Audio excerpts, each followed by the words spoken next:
നമസ്കാരം. അതിർത്തിയിൽ ഇനി സമാധാനത്തിന്റെ നാളുകൾ. സമ്പൂർണ്ണ വെടിനിർത്തലിന് ആഹ്വാനം ചെയ്ത് ഇന്ത്യ. ഇത് സംബന്ധിച്ച് ഇരു രാജ്യങ്ങളും തമ്മിൽ പരസ്പര ധാരണയിലെത്തി. വെടിനിർത്തൽ ഇന്ന് 5 മണി മുതൽ നിലവിൽ വന്നു. ഈ മാസം 12-ന് വീണ്ടും ചർച്ച നടത്തും. തർക്ക വിഷയങ്ങളിൽ ഇപ്പോൾ ചർച്ചയില്ലെന്നാണ് കേന്ദ്രം അറിയിച്ചിരിക്കുന്നത്. ചർച്ചയിൽ മൂന്നാം കക്ഷിയില്ലെന്നും ഇന്ത്യ.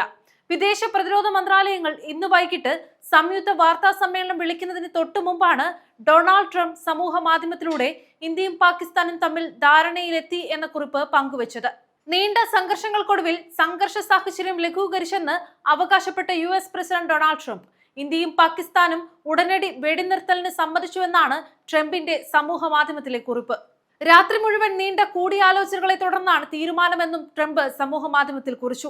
ഇത് സംബന്ധിച്ച് സമൂഹ മാധ്യമമായ ട്രൂത്ത് സോഷ്യലിൽ പങ്കുവച്ച കുറിപ്പ് ട്രംപ് എക്സിലും പങ്കുവച്ചു. ബുദ്ധിപരമായ നീക്കത്തിന് ഇന്ത്യയും പാകിസ്ഥാനെയും അഭിനന്ദിക്കുന്നുവെന്നും അദ്ദേഹം കുറിപ്പിൽ പറയുന്നു. വെടിനിർത്തൽ ഇന്ത്യയുടെ വിദേശകാര്യ സെക്രട്ടറി വിക്രം മിസ്രി ഔദ്യോഗികമായി സ്ഥിരീകരിക്കുകയും ചെയ്തു. സ്റ്റേറ്റ് സെക്രട്ടറി മാർക്കോ റൂബിയോ, വിദേശകാര്യമന്ത്രി S ജയശങ്കറുമായും സൈനിക മേധാവി അസീം മുനീറുമായും ചർച്ച നടത്തിയിരുന്നതായി ഇന്ന് ഉച്ചയ്ക്ക് സ്ഥിരീകരിച്ചിരുന്നു. പഹൽഗാം ഭീകരാക്രമണത്തെ തുടർന്നാണ് ഇരു രാജ്യങ്ങളും തമ്മിലുള്ള സംഘർഷാവസ്ഥ കഠിനമായി മാറിയത്.